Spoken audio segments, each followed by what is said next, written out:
for which it stands, one nation under God, indivisible, with liberty and justice for all.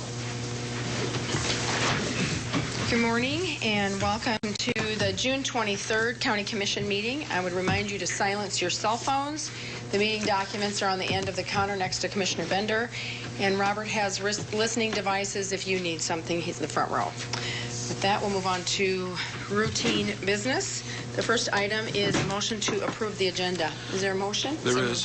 Second. I have a motion and a second. All those in favor say aye. Aye. Aye. Those opposed, same sign. Motion passes unanimously. Item number 2 is to approve the County Commission meetings from June 16th, 2015. I'll make that motion. Second. Motion and a second. Any changes? All those in favor say aye. Aye. Those opposed, same sign. Motion passes unanimously. Item number 3 is bills to be paid in the amount of $485,495.47. Pay the bills.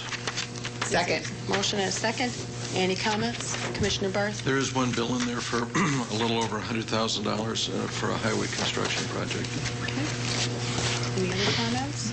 All those in favor say aye. Aye. Those opposed, same sign. Motion passes unanimously. Item number 4 is reports. There are none. Item number 5 is personnel. A is consider a motion to approve routine personnel actions. Is there a motion? I'll make that motion. Second. Motion and a second on routine actions. Any other comments? All those in favor say aye. Aye. Those opposed, same sign. Motion passes unanimously. Item B is consider a motion to approve the 2015 County Commission Minnehaha County Affirmative Action Plan. Good morning. Good morning, Jen Oddix with Human Resources. Last week I provided you with an overview of the 2015 Affirmative Action Plan for Minnehaha County and gave you a link to the entire plan document for your review. This morning, I'm happy to answer any questions you might have. Otherwise, I would ask for formal approval of the 2015 Affirmative Action Plan. Are there any questions for Jen? You guys had a briefing on this last week. Is there a motion? I'll make a motion to approve the affirmative action plan. Second. I have a motion and a second. All those in favor say aye. Aye. Those opposed, same sign. Motion passes unanimously. Thanks, Jen. Thank you. Item number 6 is applications for abatement. There are none. Item number 7 is notices and requests. Item A is notice for the South Dakota Department of Transportation of a public meeting to receive public input on the tentative 2016-2019 four-year transportation improvement plan, 7 p.m. July 14th, Ramcota, 3200 West Maple Street, Sioux Falls. Item B is notice of a hearing to consider the 2015 annual Bryant Burn. JAG joint spending plan for Minnehaha County and the City of Sioux Falls, Sioux Falls on July 7, 2015. Good morning. Good morning, Kristen Trano with the Minnehaha County Sheriff's Office. I'm bringing to you a notice that we would like to publish, and then kind of going over our spending plan that we would like to do for the burn JAG this year. The county is choosing to purchase Taser X2s. It would help us to kind of round out finalize that project that we started last year. And then the Sioux Falls Police Department is looking at purchasing some tablets to use in the field, as well as some bulletproof vest carriers. This is a motion to approve the hearing. Is there any comments or questions? Is there a motion? I'll make that motion. Is there a second? Second. Motion and a second. All those in favor say aye. Aye. Those opposed, same sign. Motion passes unanimously. Thank you. Item number 8 is planning and zoning notices. There are none. Item number 9 is compromise of lien. Jeff Barth. Thank you, Madam Chair. We've got two of them today. The first one here is DP&O 71068 for $1,495.40. The applicant is asking for a compromise on this lien with no payment. She didn't know about it until she was doing some title work in preparation for the sale of her home. The sale price, $72,000. A second lien is also recorded in the applicant's name for $1,415.44. The applicant is aware of the second lien and plans to pay it prior to the sale of her home. The applicant doesn't think she should be responsible for the costs associated with the other DP&O. The majority of that lien was for court-appointed attorney services provided to her nephew. The applicant had temporary guardianship of the nephew from the dates of June 21, 2009 to July 31 of 2010.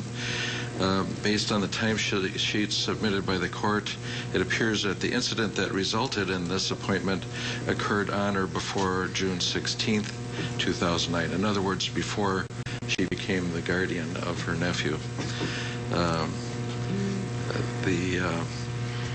There's some numbers here on the applicant's income and stuff. And I guess briefly I'd like to ask the state's attorney if there's any reason why she should have to pay for something that happened before she had guardianship. It was before she had guardianship? Mm-hmm. The incident was probably the costs continued then after. If the lien was attached during the guardianship, there is a legal responsibility. However, just like with a parent, however, it is within your discretion as the commission to compromise that if you feel that operational law is somehow unfair or inequitable. I'll leave it at that. Well, I don't know how the rest of you feel, but I think that picking up the burden of caring for your nephew and those costs are creditable to her credit, and the fact that her own lien she's planning on paying in full. I don't know if I'll get support, but I will make a motion to remove the applicant from responsibility for DP 71068. Let me just ask one more thing then. If the nephew is a minor, can they be held accountable for it? No. In my reading, no. Thank you. I'll second the motion for Thank you. discussion purposes. Commissioner Bender, do you have a comment? I have a question, point of clarification. So if the lien attached prior to the guardianship, then my understanding of what you said earlier is that she would not have responsibility for a lien that attached prior to the guardianship. Correct. Or after, for that matter, if it was excused. And my understanding from the facts is that this lien attached prior to the date of her being appointed the guardian. Yep. That's what I understand. Okay. In my reading of it, it appears that it was attached during the time that she was the guardian, but the incident that caused this lien to come into existence was before she became responsible for her nephew. And, honestly, some of these liens don't attach for considerable time, years even. And if I may comment, I think that's why you have this statute where you can deal with these in the manner you see fit, where you have a little discretion. Okay, so it says that the incident that resulted in the court appointment occurred on or before June 16, 2009. So she was not a guardian when the activity occurred that resulted in him needing an attorney. So I'll leave my second motion in place. Commissioner Kelly. Well, I don't think there probably is any way she knew that she was going to be responsible for court costs on this thing, and I'll support the request. So I have a motion and second to compromise DP 71068 in full with the lien being removed from the applicant. All those in favor say aye. Aye. Those Aye. opposed, same sign. Motion passes unanimously. Commissioner Barth. Thank you. We have a second DP&O today, number 39129. It's for $984.72. The applicant just got the power of attorney for the person who received the benefit. The person who got this, she's asking us to release the lien in full with no payment. Did I already say the amount? $984.72. The person dependent on their power of attorney has an income of just over $1,000 a month. The thing that's outstanding to me on this is she's in a nursing home. She made dozens of payments over the years towards this. I'm just scrolling down here, but if you look at the payment history, there's certainly a few times where they've received benefits, but there's many times also where partial payments, dozens of them being made for, yes, it's $20, $10, but over the years there are just a lot of payments having been made, and I think clearly this person has done their duty to try to pay this stuff off and is now probably near the end. And I would make a motion to compromise this lien with no additional payment. I'll second that. A motion and a second. Any additional comments? Well, Commissioner Keller. Here again, I think, especially on poor relief and rental assistance, that these liens, in case there is some money there that comes in, that, then we have no problem collecting it or asking for collection. Here, a lady's virtually destitute right now, and I don't see any reason in the world to continue this lien for her. Any other comments? Madam Chair, I would say that to other parties who owe the county money on these type of liens, making those regular payments, making some effort, give me $5, give me $10 over an extended period of time, shows your goodwill towards the county. And honestly, we need these funds to come back if we can get them. Currently, I believe, and the auditor can correct me, we're owed about $69 million, and our citizens need these services and need our help to pay for these services. So once we help you, help us help the other people and make these small payments or pay it off. I really appreciate it. I have a motion and a second on DP&O 39129 in the amount of $984.72 to approve the application to compromise the lien. All those in favor say aye. Aye. Those opposed, same sign. Motion passes unanimously. Our next item is opportunity for public comment. If there's anyone who would like to speak to the commission about something that is not on our agenda.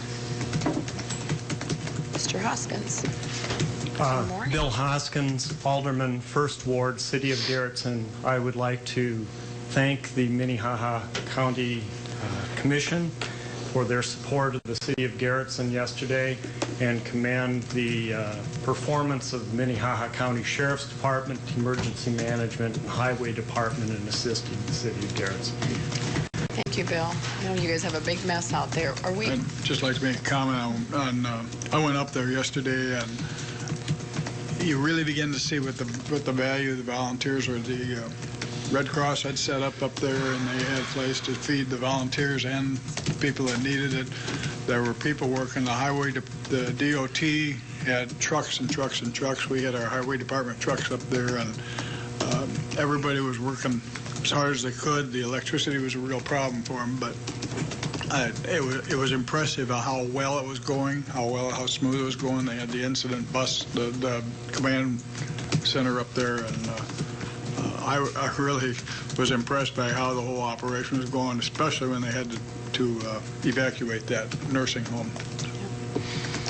We're not going to have emergency management or the sheriff's office give us any report on old business today. I was kind of thinking we would, but I wasn't sure. I got here a little late. They're in Garrettson. Okay. Well, maybe next week we'll have an update of what was going on. But, Bill, thank you for your comments. Any other public comments? Okay. With that, we'll go on to regular business. Item number 10 is a public hearing to consider a drainage permit application number 1515 from Robin Hermanson and Claire Fegan to conduct agricultural drainage on property legally described as, I'll let Kevin finish, since that's his job.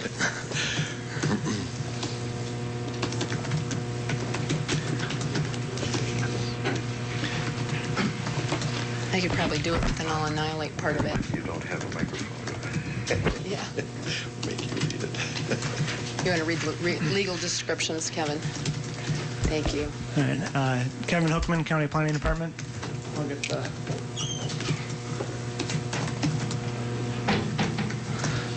So this drainage project is located in Section 17 of Edison Township. and the property legally described as the northeast quarter, except the east 41 rods, north 17 rods, and except Fegan's addition, and the north half southeast quarter, except Fegan's addition, and the east half northwest quarter, except Fegan's addition, 17-103-48, and the second parcel of the southwest quarter, except 1A, and the south half southeast quarter, 17-103-48. So that's Edison Township. Thank you, Kevin. The planning department received a drainage permit application on May 29th for this drainage project, and the applicant has met all the requirements of the drainage ordinance, except that he is unable to obtain the downstream waivers from the property owners a half mile to downstream, so it'd be to the south in this case. The property currently does have an existing drainage system, which was placed in the property prior to 1985, but it was never recorded at the Register of Deeds, so it's not recorded in the county system. I do have a picture that I'll show you later on that shows the tile in place. But the tile is no longer functioning, and he would like to replace the tile.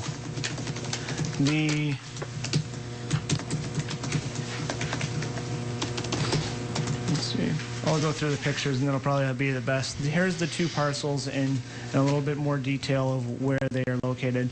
Just north of this is the Arrows Data Center. This is the proposed tile line. It's emptying into an intermittent stream, and there's kind of two drainage systems that are going on here.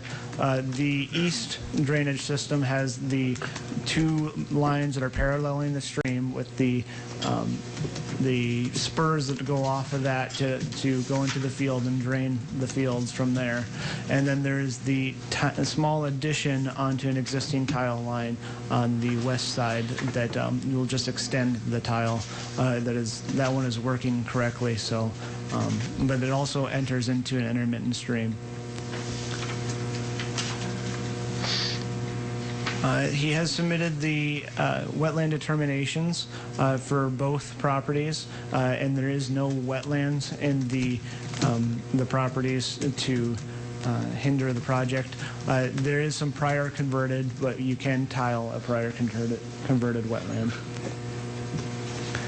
Some pictures. This is looking north in the property, where he's planning on a tile, and it's kind of into that valley where the natural drainage way is located.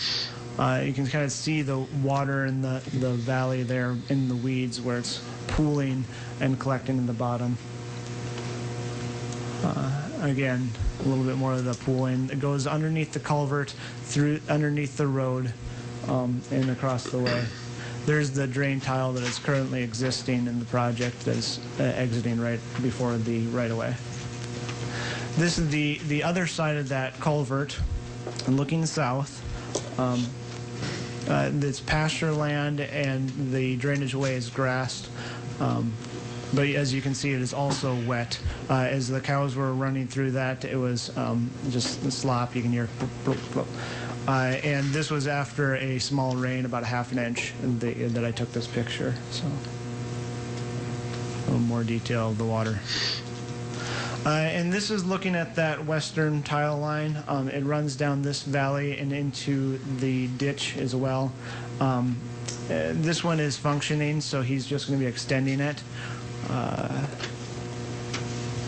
This is looking into where the water is kind of accumulating towards the ditch and going underneath the road. And then this is looking south into the other side of the road. And then there's the grass waterway and the neighboring property downstream waterway. And then this is looking down south into the waterway of that west side. This is roughly the area that he's going to be tiling and extending the tile.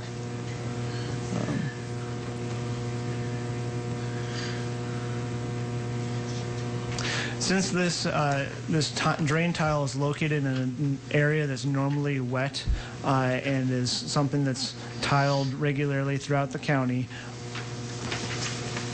traditionally wet areas should allow water to continue to flow through the intermittent stream, which connects to the West Pipestone Creek.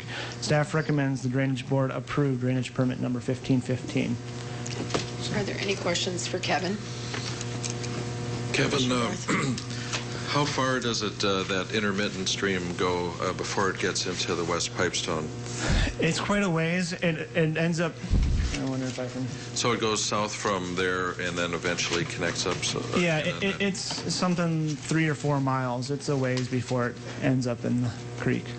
And so, if I may, we're putting in drain tile alongside the intermittent stream on both sides, right?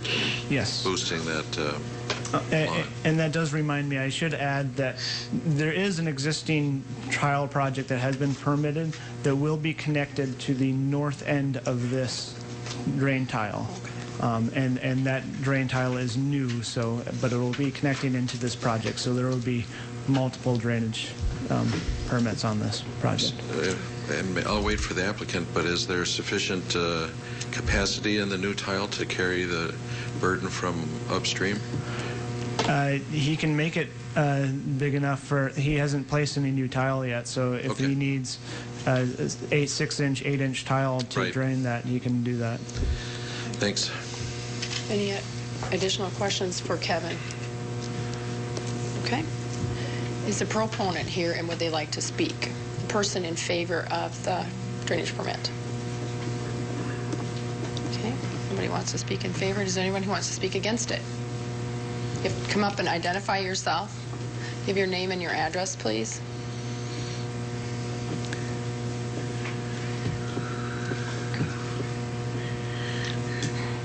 Good morning. Morning.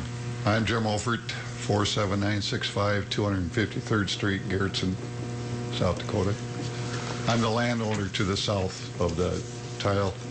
I live in Section 20. My only complaint is the amount of tile that's going to be put in compared to what was there, because the drainage tile will run year-round, 24/7. That creek will not flow during the winter time. It will freeze up, it will go outside of its bank and kill the grass, the existing bluegrass.